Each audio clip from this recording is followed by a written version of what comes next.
You're listening to Spainfully Honest, the podcast where me, Paul, and me, Catherine, talk about what it's really like living in Spain. Each week we'll share stories, tips and honest conversation about daily life here in Spain.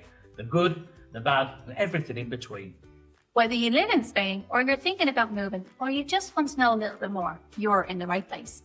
So grab a coffee, get comfy and let's get Spainfully Honest!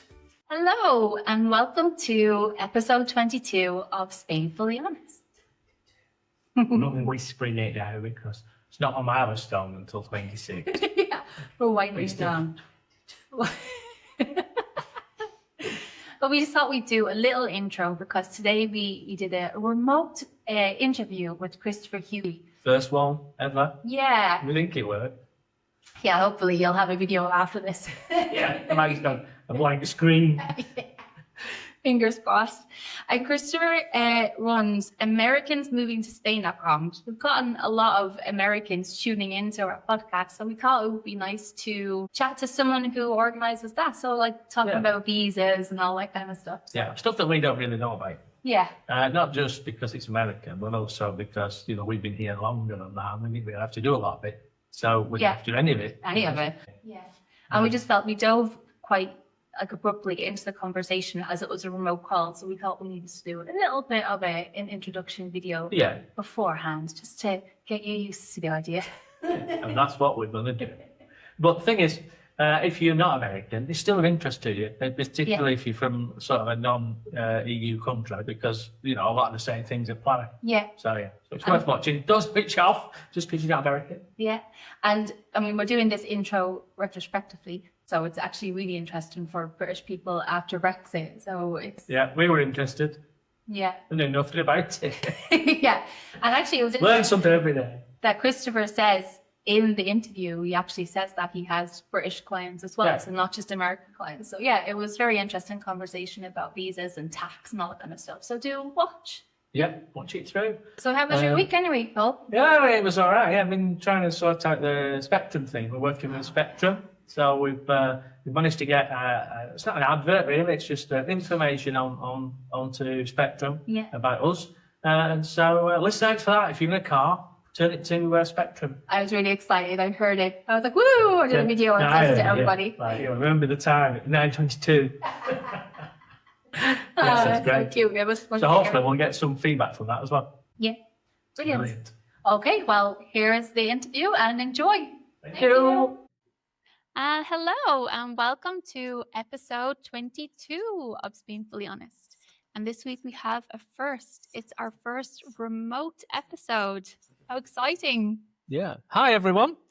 Today we have Christopher Hughey from AmericansMovingToSpain.com. Is that correct, Chris? Is that the right? That's right. Nice to meet you guys. Brilliant. I am glad to be your guinea pig for the first remote interview. I hope it goes well, technology permitting. You know how technology can be, but... Fingers crossed. We've had loads of, I think it's our highest group of people listening to the pod have been Americans. So, and lots of questions. So this is a really great episode for us. But it's something that obviously we haven't got any expertise on about, Americans moving to Spain. So it's great to have you on, Chris. Yeah. Thank you very much. Thank you. And what we were also thinking was, a lot of it is quite appropriate to Brits as well, I would think, because, they're effectively now non-EU residents. So that's great. So really pleased. Yeah, let's crack on. Yeah. And again, thank you so much for joining us. And just wanted to say, we're obviously not going to we can't dive into people's personal circumstances, but we're doing our best to cover general topics, that you might, most people would probably ask about, I would say. Yeah. Apart from yours, Chris, because we'd like to know your personal situation. Yeah, all the personal questions towards me, right? Yeah. Well, as to why you came here, what you do, what you did before you came, your family, etc. We're really interested because people like a bit of gossip, don't they? Oh, there you go. Spilling. Well, I've got my cup of tea. I'll just spill a little bit. So, all right. I love your milk, by the way. Oh, thank you. Our cup of it's perfect for Thanksgiving, right? A cup of gratitude, yeah. A cup of gratitude. So, yeah, actually, Americans and Brits moving to Spain now, ever since Brexit, the two processes actually have quite a lot in common. There are differences, of course. based on some things Spain and UK negotiated upon Brexit. There are still some considerations, around healthcare and whatnot. But for the most part, yes, Britons are in the same boats as we Americans are. So welcome to the non-EU party. Yeah, I'm Irish, so I'm good. I have the least amount of paperwork to do of anybody, I think. I Oh was yeah, already here, so I didn't. Irish is very simple. It's an EX18, and prove you've got the means. Prove you've got in depending on where you are in Spain, potentially you have to prove private insurance. And other than that, that's basically it. If you're an EU citizen settling here in Spain, it's a pretty easy process. One of the things I talk to people about all the time, though, is it's still a process, and a lot of people don't Yeah. seem to understand that. A lot of people think that Europe's freedom of movement laws means, oh, well, it's whatever. If I'm Swedish, I can live in Spain. It doesn't matter. And it doesn't. You do have that freedom, but it's not as simple as moving from, say London to Manchester or from Maine to Minnesota. There is paperwork, and it's not just, you can't just declare that you live here, so Yeah. there is a process to it. So tell us a little bit about yourself, Chris. Sure. Whereabouts Yeah. in So, Spain are you based and all that kind of yes. stuff? So this is my second time living in Spain. I'm based in Seville in the southwestern Spain. I've Very also nice. lived in Barcelona and Malaga over the years. And so I'm kind of a serial immigrant, serial expat, whichever term you prefer. I've got my own thoughts on both those terms. But anyway, this is my fifth country outside the United States. And two of those countries, France and Spain, I've lived in twice. So Norway, Italy, UK, France twice, Spain twice. So this for me was a return, but it was the first time for my children. So they had never lived in Spain before we moved here, before for me began moving back a few years ago, for them moving for the first time. So for me, it was a degree of sort of old hat, and I was used to it. And of course, I already spoke the language, but also new because I had never lived in Seville. I'd never lived in this part of Spain. So there were new elements for me as well. And of course, all new for my kids. They were, that's been quite an interesting journey over the last few years. But Yeah. And why did you choose Seville this time? I can understand because Seville's fantastic. I love it. oh, But it's beautiful. Yeah, it's why a did you choose beautiful. Seville? Yeah, it's a beautiful area. When we got it in our heads that we were going to move back to Europe, we were actually looking a little bit at Portugal for a bit. So I was spending some time in Portugal for a while, and which, as you know, is not so far from the border. Excuse me, that Seville is not so far from the border with Portugal from where we are. So during those journeys, I came across the border and just check out a few places in Spain, and Seville was one of them. And I just kind of had one of those moments, moments of clarity, sitting on it. This is where I want to be. And I can't really give you a long list of specific reasons. It was more of an emotional decision than anything else. Of course, some practical considerations, but at the end of the day, and I think that's important when people think about where they want to live. Of course, there are financial considerations, intellectual considerations, schooling considerations, job considerations. There are all sorts of practical considerations that you definitely must consider, of course. But at the end of the day, you have to be able to picture yourself living there, Yeah. and it has to also be an emotional connection to the place, I think, for it to be a good transition. And so for me, I had that emotional sort of connection first, and everything else just kind of, fell in line after that. Yeah. That's great. Very nice. Really good. Yeah, I would say I had that feeling of like, oh, this is like home in Madrid. Right. When I first moved to Madrid, I don't know how to explain it. It was just like, oh yeah, I like it here. Right. It's just Like that. this is where I belong, right? Yeah, it was weird. Yeah, I liked Yeah. it. But I live in Murcia at the moment. For family, my family live here, etc. And I love it here as well. But I never experienced that feeling of, oh yeah, this is kind of where I should live apart from Madrid. It's strange how it Right. happens, isn't it? I was sort of the opposite. I came the first time and sort of thought this is not for me, but thought it was that Spain wasn't for me. But when I got back to the UK, I sort of thought, no, it wasn't that. It was just where we were wasn't right for me. Oh, right. I liked the Spain life, but I just wasn't in the right place. And so I came back to a different place and absolutely love it now. Yeah. So And that's always wonderful. something important for people as well. I think when they think of moving to Spain, there's such a variation of places that you can move to in Spain as far as, the culture, the weather, Yes. everything. Like, there's something for everyone, Food, I think, isn't all of there? it, topography, everything. I have to say I do get a bit. Now, of course, I'm here to help support people moving to Spain, however I may. and it's not my job to judge their choices of where they move. But there are sometimes I just, when I feel like, well, guys, look further afield. There's more to Spain than these, few places that everybody kind of, Yeah, they descends congregate in the upon. same areas. Yeah. So many beautiful areas. And in fact, people think, oh, things are getting crowded. Well, that's true along the coast and in Madrid. But, we always talk about the donut in Spain, right? Everybody's around the edge, and then there's that bit in the middle, where the hole is. Yeah. But many parts of Spain, far from being overcrowded, are struggling with depopulation.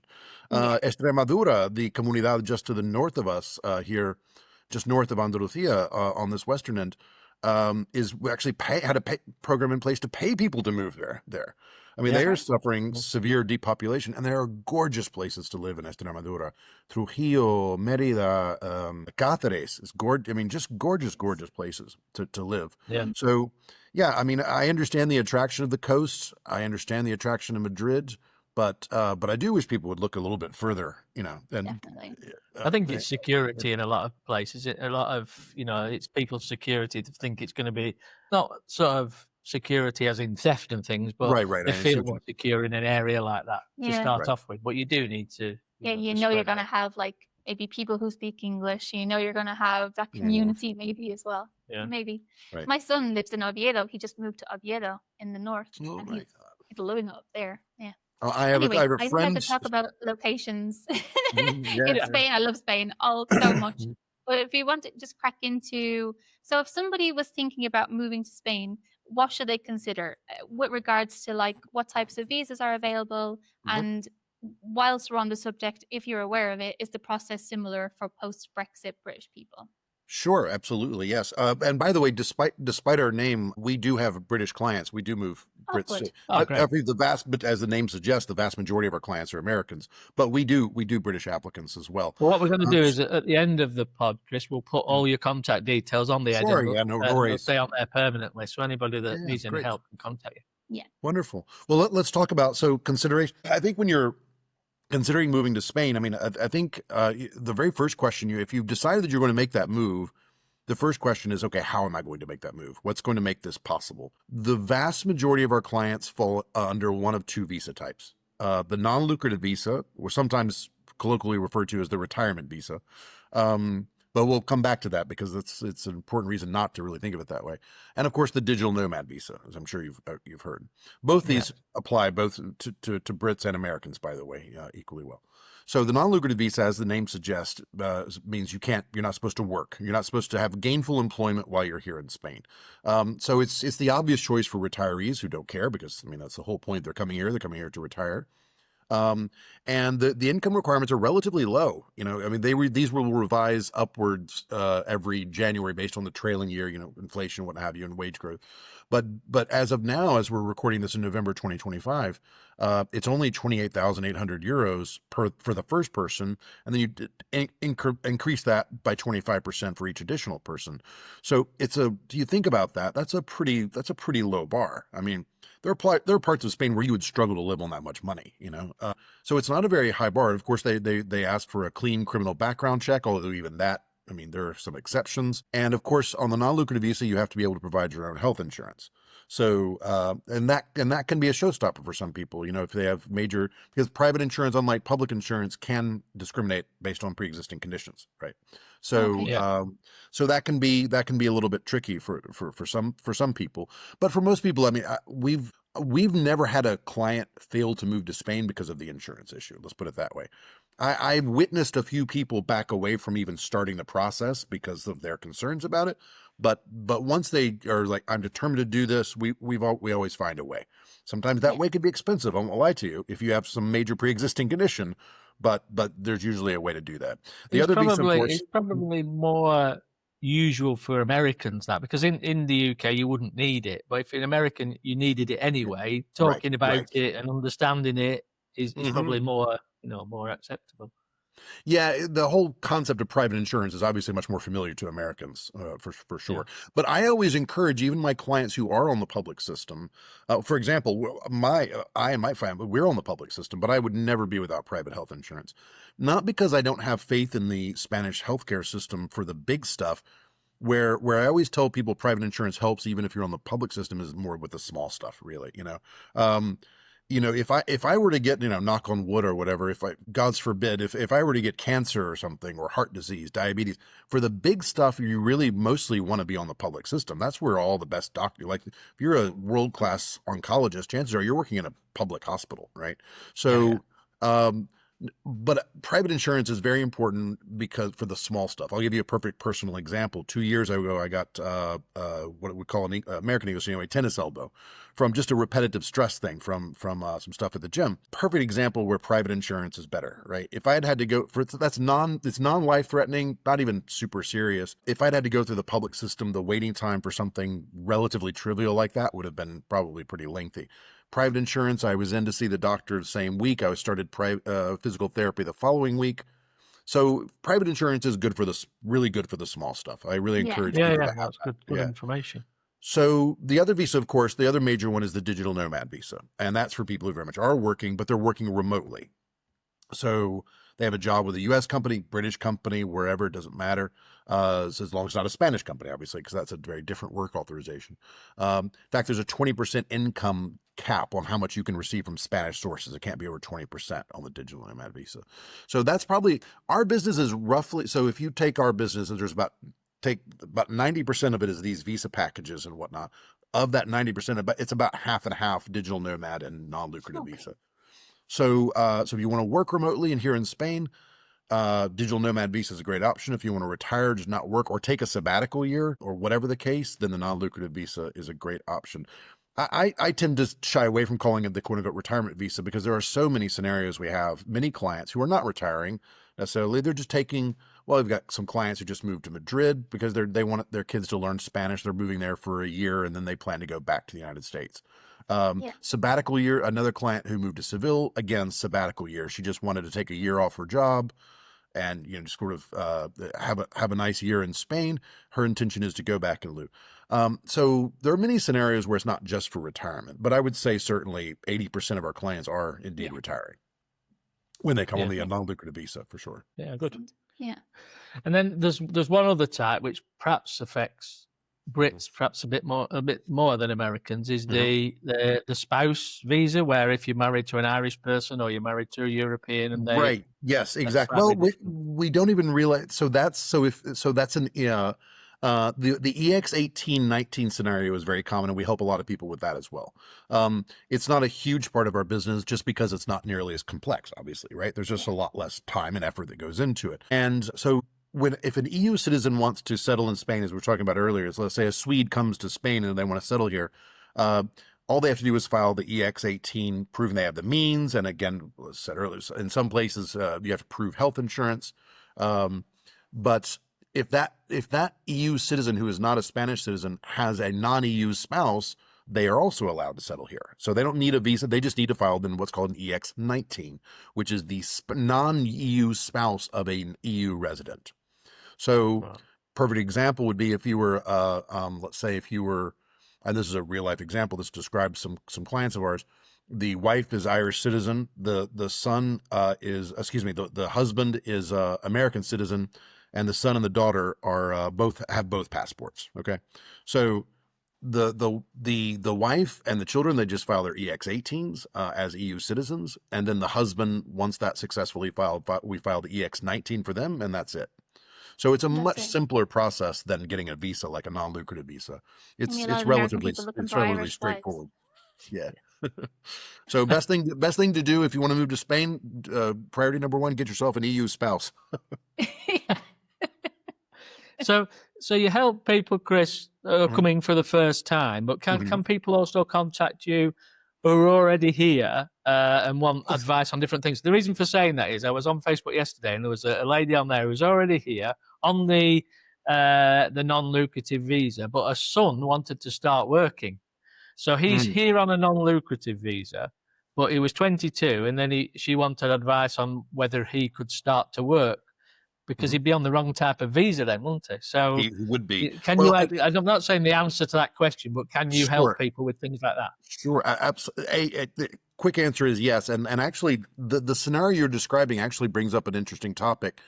what do you do with kids who their parents come on the NLV, then they themselves want to work. And Spain also has an issue with that too, in the sense that as you get older, at some point Spain, and there's no magic cutoff number, but Spain starts to say, well, look, you're an adult now. You need your own visa regardless, whatever the type is. You can't stay on your parents' coattails forever, right? Yeah. So at some point, Spain wants them to get their own visa anyway, right? And there have been some changes this year in terms of allowing adult children to be on the non-lucrative visa at all. In fact, for a while, it looked like they were going to eliminate it, but they haven't, but they've made the path a little bit murkier, let's put it that way, in terms of adult children being on the NLV. So bottom line is, yes, to answer your question directly, yes, we help people with things like that all the time, including renewals, by the way. I mean, we've been around long enough now that we have, clients who we originally helped move to Spain are now up for their renewals. So we do renewals as well. And also, we just offer a lot of general assistance for people who are living here, everything from, real estate assistance to legal help, filing for renewals, all sorts of things. And you can cover the whole of Spain, irrespective of where people are coming into. Oh, yes. There's great. I can't think of to date, I don't think we've moved anybody to the Canary Islands. That's the only one that comes up that I can think of that we haven't moved someone. We move people all over Spain. As I said at the outset, I'm really kind of encouraging people to think a little bit beyond, the typical, the big four destinations, right? There's Barcelona, Madrid, the Valencia area, and Costa del Sol, of course, down in the south. Yeah. So that's 85-90% of our clients go to those four places right there. And again, no criticism intended. I wish people would look a little bit further afield in Spain and be a little bit more creative sometimes in their choices, because there's a lot of beautiful places here. Yeah. Okay, and moving on to the next complex topic, tax. Dreaded word. The T word. Right. Yes. So what's the question? Let me see. So what should Americans know about taxes when moving to Spain? And are there any common issues or tips that you could share? Yeah, so that's also a significant, it's a minority of our business, but it's a significant chunk as well, is tax advisory sessions with our tax experts. Because Americans, the most dangerous thing is not what it's not what you know you don't know. It's what you don't know that you don't know, right?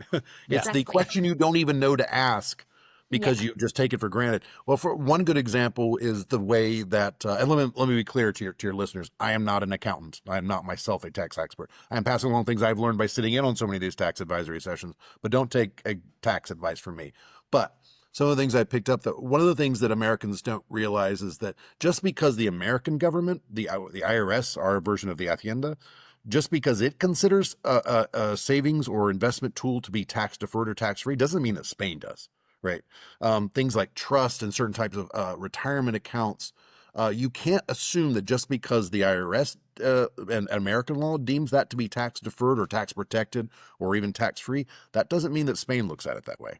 And of course, many people want to talk about Beckham, and how do they qualify for Beckham to save on taxes, at least for a few years. So yeah, tax advisory sessions are a pretty big chunk of what we do here.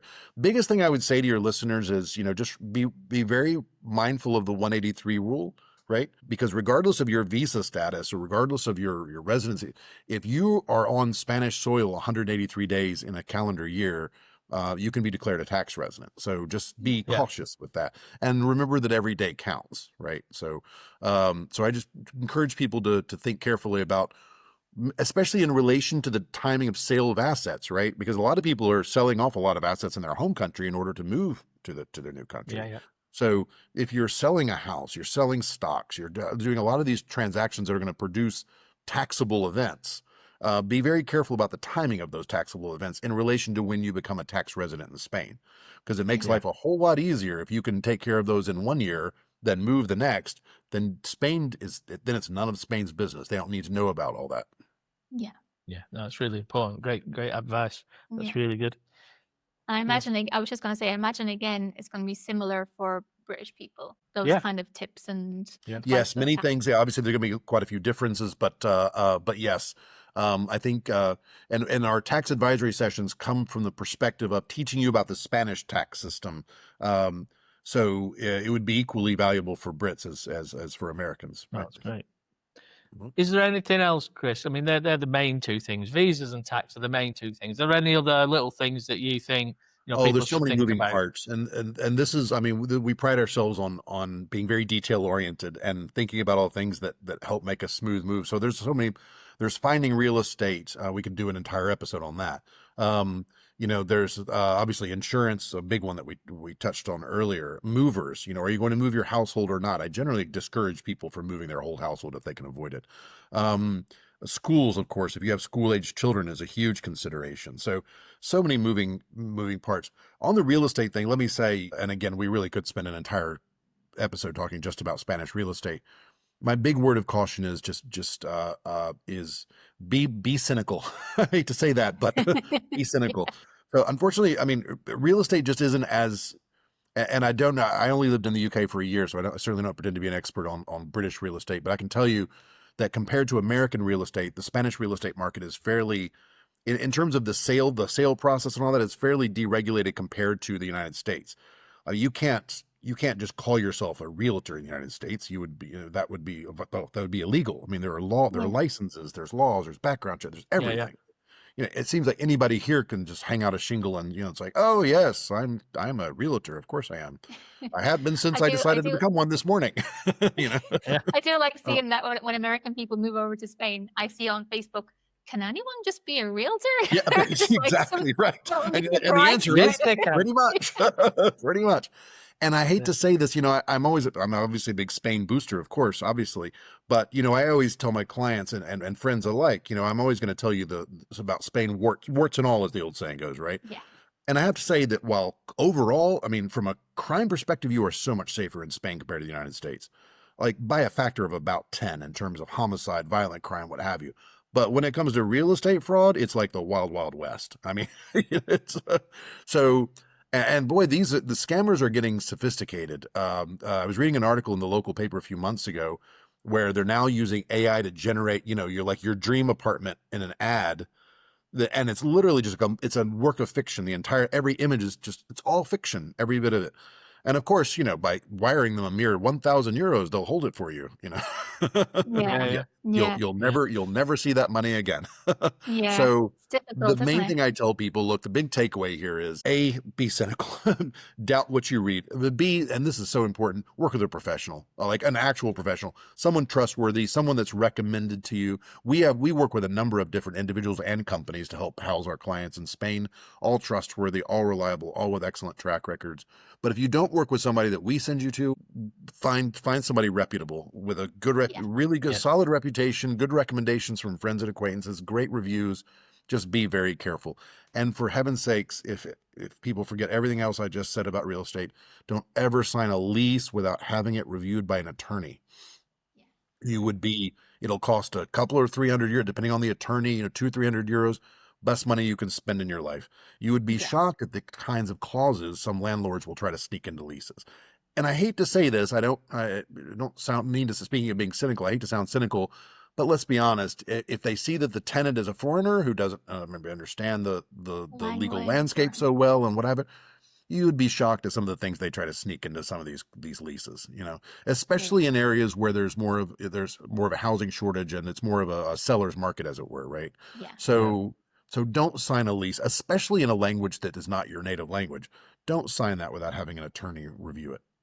Yeah. No, it's really good advice. Yeah. I think Definitely. it's been the theme through everything. Everyone we've interviewed has said, make sure you get an attorney. It's been like the first thing as everyone has said, and it's such good advice. Really Yeah, is. definitely. And Yeah. since we're recording this, but since it's going to be coming out the week of Thanksgiving, we thought that we would ask you a little bit about Thanksgiving for you. Thanksgiving in Spain, how you celebrate it. Sure. Do you go back? Is Mhm. it difficult being away from the States at this time of year? All that kind of stuff. And we Well, see your lovely right, Thanksgiving exactly. I was wall in going the to say background. I've got the wall of Thanksgiving because I knew we were going to be doing this here now at Thanksgiving. I'm sitting in front of the wall of Thanksgiving of drawings and Oh, whatnot my kids have made over the years that we always put up every Thanksgiving. So stuff that, I mean, they're now 10 and almost 14, but got stuff behind me that they were making when they were toddlers. So, so cute. so yeah, we love Thanksgiving. I've always personally loved Thanksgiving because to me, it's one of the simplest and purest of holidays. There's no cards, there are no gifts. I mean, there's Yeah. Black Friday, but we won't talk about that. But anyway, it's just family, friends, good food, and being grateful, right? Big cup of gratitude, right? So I really enjoyed it as a holiday. We do it every year. This year, as it happened, we're going to be doing it a week early because I also have an adult son. And he's actually coming over. He's a Spanish citizen himself, but he lives in the United States now. And he's coming over next week. So we're going to be doing Thanksgiving a week early this year so that we can have it with him here. And we go all out. The turkey, the gravy, whatnot. Most of the stuff we can either buy or more or less kind of replicate here in Spain, or close enough facsimile. But every summer, my younger boys, their mom, they go back to the States and visit her family, and she always brings back some of the harder to find, a couple of things, the special turkey gravy we like, things like that. So, but other than that, we've really found that we can replicate most of our Thanksgiving favorites here in Spain pretty successfully, actually, pretty well with using. I think with the number of inquiries just on our site, it's going to become more and more popular, isn't it? In Spain as an event. It's really spread. I love the idea that it's spreading. I've met Spanish people who have no ties to the United States whatsoever. They're not American. They don't even, they don't have American family. They've never lived in the United States, but they do a little Thanksgiving thing, Any excuse for a fiesta, for a good meal and a little. Why not? Why it's not, a nice right? one as well, isn't it? But I'm not keen on Halloween, so Thanksgiving's very good. I'll go with anything to do with food. I've got no problem with it. You won't get any arguments from me, right? It's funny you mentioned Halloween. Boy, I've really been. In fact, I was just posting about this on our Facebook group the other day. I have been really. It's been interesting to watch how Halloween has grown over the years here in Spain. When I first lived in Spain, when I first started visiting Spain, and also first lived in Spain back in the 1990s, there was nothing. I mean, if you were an expat, maybe sure, or maybe somebody would have a Halloween party kind of theme. Okay, maybe. But now every year I notice it more and more. This past Halloween, just what's been only a couple of weeks ago now, since the day we're recording this, there were tons of kids and adults dressed up. My kids had no problem finding a place to go trick or treating with some friends in another neighborhood. It really seems to be getting noticeably larger every single year here. I think we're slowly taking over. Yeah, I think this year was such a big jump because we recorded our Halloween episode before Halloween, and I was complaining about Halloween in Spain, how Spanish people are usually, just looking for any excuse to celebrate some kind of a fiesta. Why aren't they getting more into Halloween? I don't understand. And this year was noticeably for me, because I have two kids as well. One is 21, but my other son is 8. And I always get disappointed for him, when the trick-or-treating is not good. But this year, so many people opened their doors. They were dressed up. They had their houses decorated. It was, I have to give them their props for Halloween this year.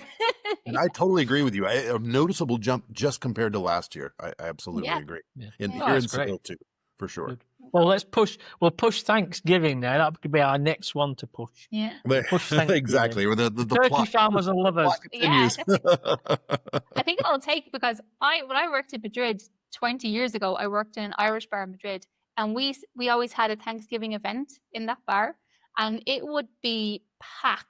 And it wasn't just people from the States, it was Spanish people, everyone. And they would do I don't think it was very American, the menu, to be honest. Like dessert was like Irish coffee at the end. We were like, why? But well, you know what? A for effort, right? That's okay. They were very popular. That's really good. But yeah. Excellent. We always ask guests one question. I think you've answered this, Chris, but it's worth repeating, I think, is we always ask the guests, if you're going to give one piece of advice to somebody thinking about moving to Spain, what would that one piece of advice be? Well, aside from what I said earlier about having that emotional connection to the spot and makes you sure, the thing that I would note in today's political climate, I think an important point to make is this: make sure you know what your why is, and that you're going towards something, not just away from something. This isn't a political podcast. I don't want to turn it into one. That's not what this is about. So I won't deep dive this too much. But suffice to say, I mean, we all know what's going on in the world. Suffice to say, a lot of Americans aren't just wanting to move to Spain. They're wanting to get out of the United States. And I understand that. I empathize more than you can imagine. But it's just really important that you also make sure what you're running to, not just what you're getting away from. Does that make sense? Yeah. Because that's So, potentially a short-term thing, isn't it? well, Potentially because it's a short-term and I situation. think it can lead to unhappiness. I think if you jump too quickly into, I mean, moving to another country, again, I've done it many times. I've lived, between my native country and the other country, I've lived in 6 countries, and 3 of them multiple times. So Yeah. I know a bit about moving to another country, and the whole thing with learning the new language and all that. It's no small thing. And even if you have somebody helping you make it a little bit easier, as we try to do, it's no small thing to move to another country. Especially if you've got a family as well, kids. Especially if you have a family. And obviously, I'm the last person to discourage it, of course, but I also don't think it should be taken lightly. And I think No. you need to make sure that you're clear on what you're going towards, not just what you're trying to get away from. Yeah, And that's great. manage your expectations, right? I think you need to manage your Yes. expectations. I Yes. think people think life is going to be like it is on holidays or perfect or something when they move, but I think it's just life, just somewhere else. Exactly. and There was not everything is going to be perfect, is it? There'll be some things that you don't like as much as you used to course. like, but it's the majority. It's the whole thing, isn't it? You have to look at the whole thing to decide whether you Exactly. prefer You know it. what? I know it's cliche, but I'm going to say it. It's cliche. No matter where you go, there you are, right? There are a lot of things you can get away from in life, but you are not one of them, Exactly. And whatever issues you're having in your personal life or whatever struggles you're having are not going to go away because you're sitting on a warm beach in Spain. Okay. They're still going to be right there with you. So I would certainly strongly advise people to consider, what it is they're trying to get away from realistically. Right. And again, and this is so important, and it bears repeating what you just said, eventually the honeymoon wears off, and some of the same things that attract people to Spain often frustrate them too. You have to understand, there's no such thing as a free lunch, right? There's always 2 sides of a coin. And that very same more languid lifestyle, a little bit more, we work in order to live. We don't live in order to work mentality. And that more laid back, no pasa nada, mindset is one of the things that attracts so many people to Spain. But then when you move here and you're just trying to get the electrician to come and fix this darn ceiling lamp, what do you call it? The ceiling fan. Suddenly that laid back attitude doesn't seem quite so charming, right? So, so I just be aware that everything comes with a price, right? And eventually the honeymoon's going to wear off, and you got to know that you're going to be happy once the newness goes away. Yeah, that's great. Great advice. Brilliant. Great advice. And then just to finish up, we have a bonus question this week that we never usually ask. We've never asked this before, Chris. You're bonus the first round. one to have this question. Since it airs on the week of Thanksgiving, we thought you would ask what you were thankful for or grateful for this year. I am very grateful to be here in Spain. I'm grateful to have my family here in Spain. I am grateful for the life that it has afforded us. And I'm grateful for the Spanish people. So we've spent this episode, we talked about the good, the bad, and the ugly. And I want to end on a very positive note, saying that I feel very privileged to be here in Spain. And there's not a year that goes by that I'm not grateful for it. Yeah. I think that'd be the same for me. That's me. I was going to say, I'm also grateful for the same thing. Cheers to gratitude. Right? Yeah, I love your mug. I love that. Yeah. That's fantastic, Chris. Thank you for coming on. Really appreciate it. Like I said, we'll put the contact information on the pod for you. And hopefully you get a lot of people asking. Yeah. Absolutely. Well, thank you so much for having me on. It's been a lot of fun. Thanks so much. Thank you very much. Happy Thanksgiving. Happy Thanksgiving. Yeah, whenever it is. Right. See you later. Bye. Take care. Right.